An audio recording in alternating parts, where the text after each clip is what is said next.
दीपावली की सफाई चल रही थी। सविता देवी अपने पुराने संदूक को साफ कर रही थी। वही संदूक जिसमें सालों पुरानी चूड़ियाँ, शादी की साड़ियाँ और बच्चों की खिलौने रखे थे। तभी एक पीला सा लिफाफा गिरा जिस पर लिखा था राजू। उनकी सांसें थम गई। राजू उनका सबसे छोटा बेटा जो पिछले 10 सालों से कहीं खो गया था। न फोन न पत्र, मानो धरती निगल गई हो। उस लिफाफे को देखकर जैसे वर्षों का बांध टूट गया। उन्होंने धीरे से उसे खोला, कांपते हाथों से कागज निकाला। बेटा जो कभी लौट कर नहीं आया। राजू बचपन से ही सबसे अलग था। ना ज्यादा पढ़ाई में मन, ना ज्यादा बोलचाल, बस अपनी छोटी सी दुनिया में मगन। पर माँ के सबसे करीब वही था। माँ, अगर मैं एक दिन चला गया तो तू जाएगा भी तो मेरी दुआओं के घेरे से नहीं निकल पाएगा। माँ अक्सर मुस्कुरा देती। राजू को संगीत का बहुत शौक था। उसने कहा, मैं मुंबई जाकर म्यूजिक सीखना चाहता हूँ। पिता नहीं माने, भाई बहनों ने मजाक उड़ाया, पर माँ ने चुपचाप उसकी जेब में 5,000 रुपये रख दिए। जा बेटा, जीत के आना। जो पत्र कभी पोस्ट नहीं हुआ। कुछ महीने तक चिट्ठियाँ आती रही, फिर धीरे धीरे बंद हो गई। हर रोज डाकिया से पूछती, राजू का कुछ आया? एक दिन माँ ने खुद उसे खत लिखा, बेटा तुझसे शिकायत नहीं है, बस तुझसे मिलने की तमन्ना है। तेरी तकिया अब भी तेरे बिस्तर पर रखा है और वो टूटी हुई बांसुरी भी तेरा इंतजार है बेटा। चाहे तू जैसा भी लौटे पर लौट आ।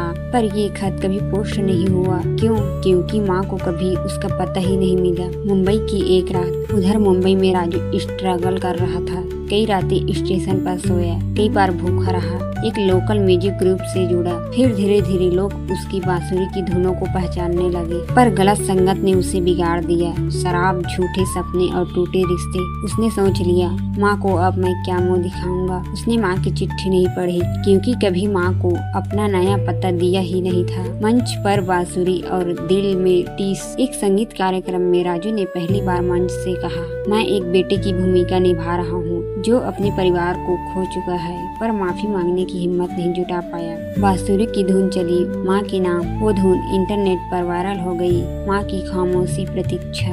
गांव में सविता देवी ने किसी पड़ोसी के फोन पर वो वीडियो देखा। चेहरा बूढ़ा हो गया था, आंखें कमजोर, पर एक माँ की नजर में कभी धोखा नहीं खाती। ये मेरा राजू है, मेरी कोख का टुकड़ा। उस रात माँ ने वही अधूरा खत फिर से पढ़ा, फिर 2 शब्द और जोड़े, माफ किया बेटा, लौट आ, तू जैसा भी है मेरा है। वापसी। 1 महीने बाद गांव की गलियों में एक गली वाला बांसुरी की धीमी धीमी धुन बजाता हुआ चला आ रहा था। तुलसी के पास बैठी माँ उठी। बांसुरी की धुन उन्हें किसी पुराने सपने जैसी लगी। वो बाहर आई और सामने खड़ा था राजू, कमजोर, झुका हुआ, पर आंखों में पश्चाताप और बांसुरी में वही पुराना प्यार। माँ कुछ नहीं बोली, बस उसके माथे को चूमा और कहा, तेरे लौट आने से मेरी दीपावली सच में रोशन हो गई।